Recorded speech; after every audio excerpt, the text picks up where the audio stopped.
All the real tech tubers are just coming back from COMPUTEX in Taipei. Next time, my place. So I thought it might be fun to do our annual COMPUTEX wrap-up video and check out all the best stuff from the expo because it's my favorite one.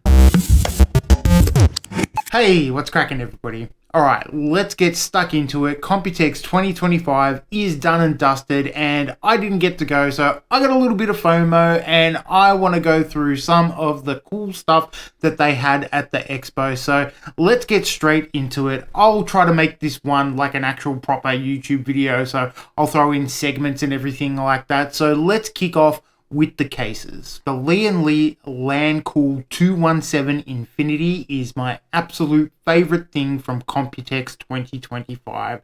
It absolutely blew my socks off, and you probably can see my biases in the background. I currently own the LAN-cooled 216 in white. Lee is one of my favorites for cases, and I've been rocking them pretty consistently, so take what I say with a grain of salt, but have a look at this thing. The tempered glass front with the infinity mirrors and the two fan cutouts that sort of looks like an old school 2000 stereo, just looks absolutely incredible to me. They've done a really great job here, and it is quite similar to the vanilla wood panel style LAN-cooled 217. So it's got all the same modularity, all the same features as the 217. It supports big GPUs. It's got that modularity. It's got those supports that you can take out for the AIO, and that whole front panel also comes off. They've thought about the cable management, the mounting of GPUs. You can put a vertical GPU in there. So it has all the functionality of the LAN-cooled 216, 217, that series of cases. So I am expecting this to be a massive hit. This is number one on my wish list, and it's said to be arriving in October. Next up, I want to talk about all the PC cooling hardware that was at COMPUTEX 2025. And man, was there a ton of it. But the first thing I want to talk about is Noctua's AIO prototype that doesn't have a mechanical pump. So what this thermosiphon technology does is the coolant that's inside the loop, as it warms up, it moves away from the CPU and the hotspot, and it siphons up to the radiator to cool down, and once it's sufficiently cool, it comes back down to recool the CPU, and it goes like that in a loop. No mechanical parts. Alright, next up in the cooling space, we've got Deepcool, their new Spartacus line. This thing looks absolutely wicked. This thing has a 3.4 inch IPS display, and apparently it's got brand new redesigned static pressure fans. So it looks absolutely stunning. The only thing I don't like about the Deepcool radiators are the fans, because they haven't got a unifan type solution just yet.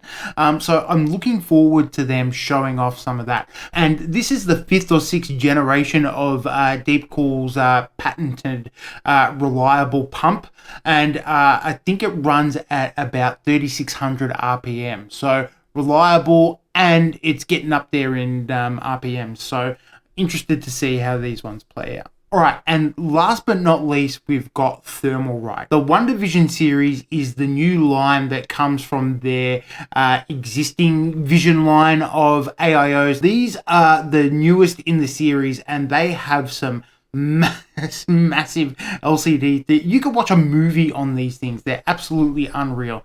The good thing about them is the block comes with big static pressure 40mm fans, and you can get a range of thicknesses from 240 up to 420. So they've got every base covered, and they look absolutely unreal. Have a look at the spread of LCD displays on these Thermalright AIOs. Now, admittedly, performance for their AIOs is a little bit untested, but I guarantee their air coolers, so it'll be interesting to get some early reviews from some of these devices. Alright guys, let's move on to keyboards and peripherals. So First up, let's talk about the keyboard, the Asus ROG Azoth Extreme Gaming Keyboard. Now, this thing looks absolutely crazy. It's a 75% keyboard, not sort of my cup of tea, but I know some of you guys out there love this kind of shit. So this one's for you fellas. This thing is absolutely crazy. If you're into that super gaming style of ROG peripheral, then this thing is for you. This thing comes with like it's got like an aluminium chassis. It's got a metal frame around it, so it's quite weighty. Now, ROG has a pretty unique feel and typing and gaming experience on their keyboards because they've got patented technology in it.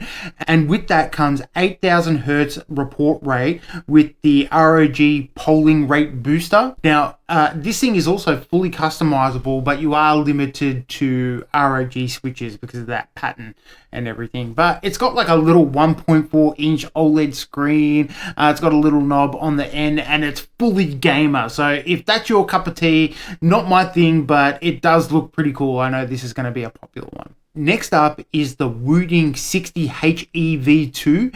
Now, this is one of those 60% keyboards, so completely not my cup of tea, but this one looks absolutely incredible. Just gorgeous. I really like the look of the Wooting keyboards. And this little bad boy comes with Hall effect switches. So this is a nice piece of kit. The length is 305 mils, the width is 115 mils, and the height is 28.8 mil. And it only weighs 960 grams.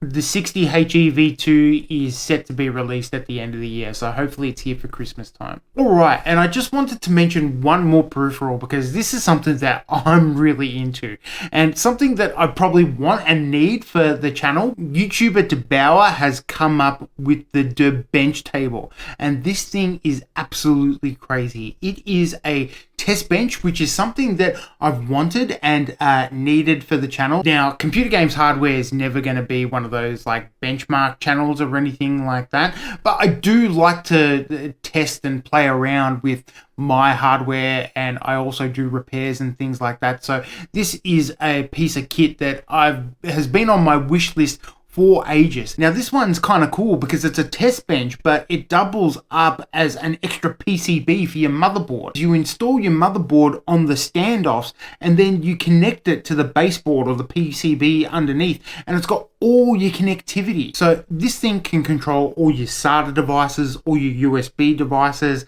It's got M.2, expansion slots, fan controls, anything that you could think of, but it's on this massive test bench. So it's really good. And what I think the real advantage is you can isolate things for testing. So that is something that seems really cool and something that I would use a lot. So I'm really looking forward to this thing. I should also say DeBauer has partnered with Elmore Labs for this collaboration, so there's also some pedigree there with their test benches as well.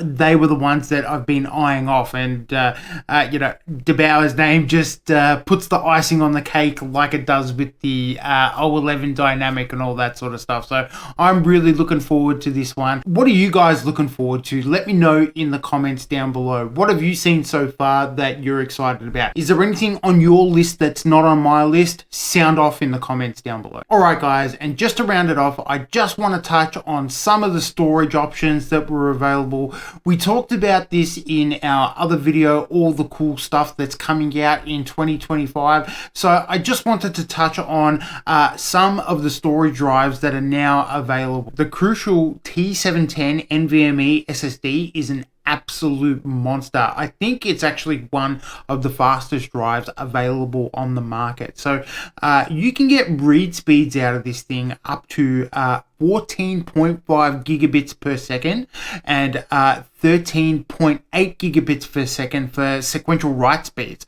So this thing is absolutely nuts. As we said in our previous video, which you can check out somewhere up there, this thing will last you for ages and ages. It's a really good value upgrade if you're looking for something that's solid and gonna last you a long time. You can get this one with a cool jacket.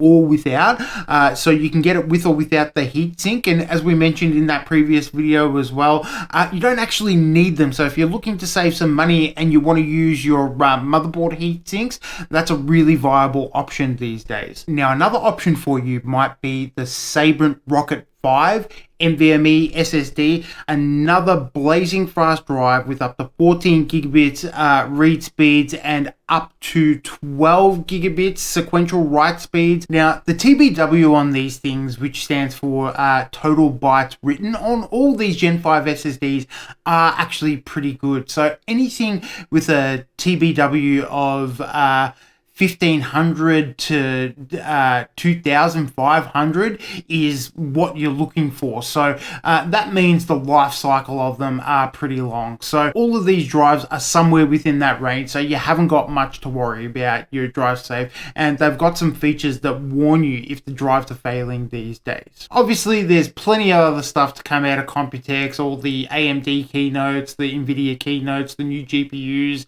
So we'll get into some of that stuff as the weeks roll along. But what do you guys think? What are you buying first in 2025? Did you have anything on your list that wasn't on mine? Let me know in the comments down below. What cases did you like? What gear are you into? I'm really interested to hear what you guys think. Anyway, that's going to do it for this one, guys. Thank you very much for watching. I've had a really good time making this one. I hope you've had a good time watching it, and I will catch you guys in the next one. Thanks for watching. See you next time.